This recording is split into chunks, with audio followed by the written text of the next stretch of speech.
চাঁদ হলো মহাশূন্যের নিকটে, মহাশূন্যের নিচে।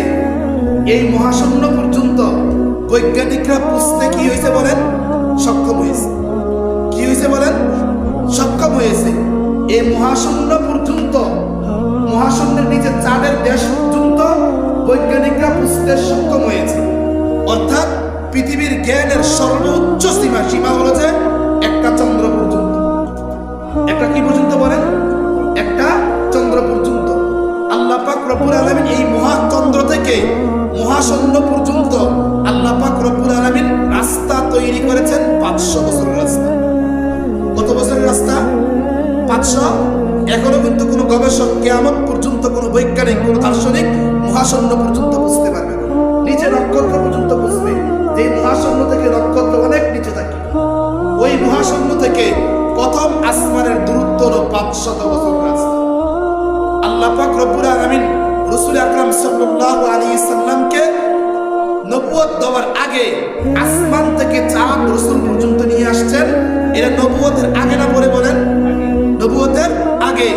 এরপর আল্লাহ পাক রব্বুল আলামিন যখন রাসূলকে নবুয়ত দিলেন, অর্থাৎ কুরআন দিলেন, আল্লাহর রাসূলকে আল্লাহ পাক রব্বুল আলামিন বললেন, যদি আপনাকে যে কুরআন দিয়েছি এর কুরআনের জ্ঞান যদি দুনিয়ার কোনো জাগতিক জ্ঞানের মতো হয়, তাহলে কুরআন দিয়ে সর্বোচ্চ আপনি উঠতে পারবেন একটা নক্ষত্র পর্যন্ত, মহাশূন্যের কাছ পর্যন্ত, নিচ পর্যন্ত। ও বন্ধু, আপনাকে দুনিয়ার কোনো জাগতিক জ্ঞান দেই নাই, আমি আল্লাহ পাক রব্বুল আলামিন কুরআনের জ্ঞান দিয়েছি। আর এই জ্ঞান দিয়ে আপনি কতটুকু উঠবেন? ইয়া রাসূলুল্লাহ, আমি আপনাকে এই কুরআনের জ্ঞান দিয়ে তুলব মহাশূন্য থেকে প্রথম আসমান 500 বছর রাস্তা, আর তারকা থেকে নিয়ে চন্দ্র থেকে নিয়ে মহাশূন্য 500 বছরের রাস্তা। এই হলো মোট 1000 বছর। এরপরে প্রথম আসমান, ওইখান থেকে আবার মহাশূন্য 500 বছরের রাস্তা, ওইখান থেকে আবার আসমান 500 বছরের রাস্তা। এই হলো 2000 বছরের রাস্তা। এরকম করে 7 আসমান আর 7 মহাশূন্য মিলে হয় 7000 বছরের রাস্তা।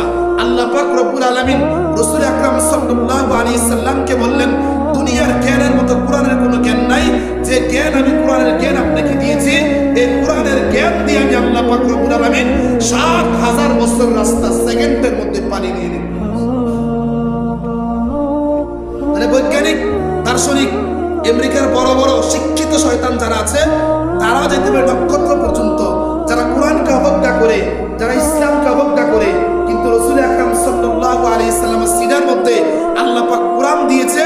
এই কোরআন থাকবে জমিনে, যে পড়বে তার দাম হয়ে যাবে আসমানের মধ্যে। যেখানে পৃথিবীর কোনো দার্শনিক, পৃথিবীর কোনো বৈজ্ঞানিক বোঝা সম্ভব